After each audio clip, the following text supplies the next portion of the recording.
and how important it is to support our Second Amendment, my world completely changed.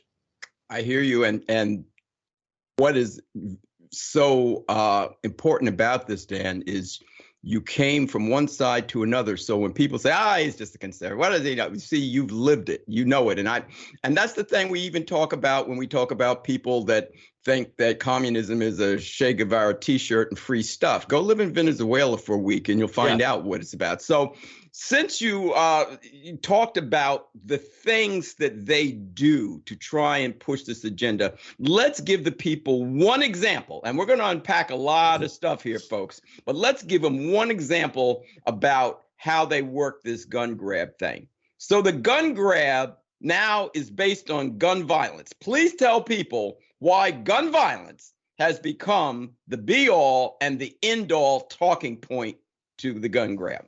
Okay, well, it's a bit complicated, but let's start with the term gun violence. It's a term that really has no basis in reality. In other words, there's no such thing as gun violence. There's no such thing as, there just isn't any, it doesn't exist. Gun violence doesn't actually exist. What we're talking about is human violence. Right. But what they like to do is they like to associate violence with guns. And if you take the simple route and look at the Webster's Dictionary definition, you'll see, you have to, it's interesting now looking at Webster's Dictionary, you have to go back. I have a Webster's Dictionary from the 30s where you can get actual accurate definitions, because if you go to Google something and you look for the definition now, they're changing definition. Mm-hmm. It's really spooky, actually. But anyway, so if you look at, everybody knows what a gun is. So it can be a rifle, it can be a shotgun, it can be a handgun, whatever. Everyone's got an image of gun in their mind. When you say the word gun, you envision something, and you just did in your mind. As soon as I said the word gun, you envisioned it. It's a reactive thing. We already know what gun is. The problem is we also know what violence is. But when you look at the definition of violence, violence is a behavior, and that's the actual definition. It's a behavior. And when you look at the definition for the word behavior, you learn that a behavior can only be acted out by a human or an animal. So violence really has to have some sort of life force behind it, some sort of free will.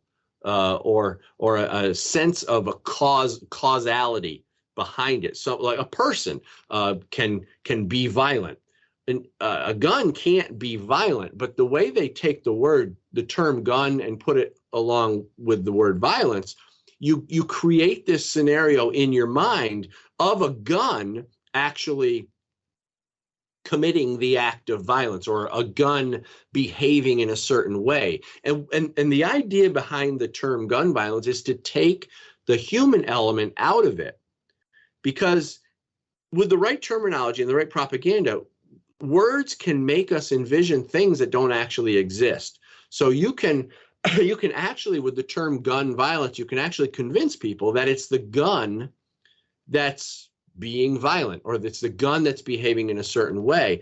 And we even have movies that will enforce this type of thing. Mm-hmm. Like, I don't know if you saw I saw one on your website. Yeah, True Lies was a movie with, what's her name from Halloween, Jamie Lee Curtis. Mm-hmm. And she was in it. And in the movie, you see, I think it was like an M10 or something. It was coming down the stairs, firing on its own. It was a fully automatic handgun. Well, handgun, yeah. And it was bouncing down the stairs.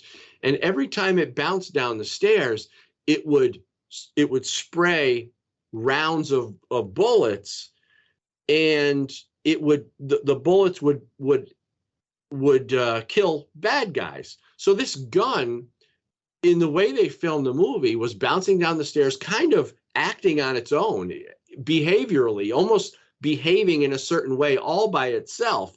And you can do that in movies, but the reality is it doesn't happen in real life.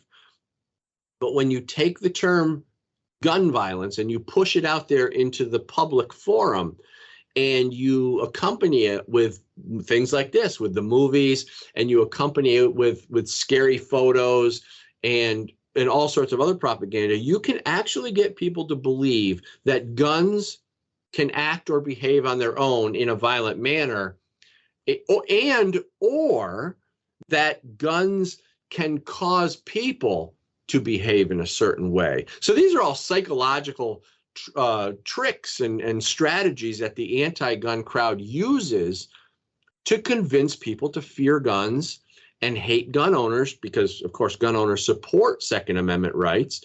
So it's all part of the game. That's just one thing. So that's just gun violence. In the book, I talk about a lot more of this stuff, and I break it down so people can really understand what's going on, what does the propaganda mean, and what is the intent behind it.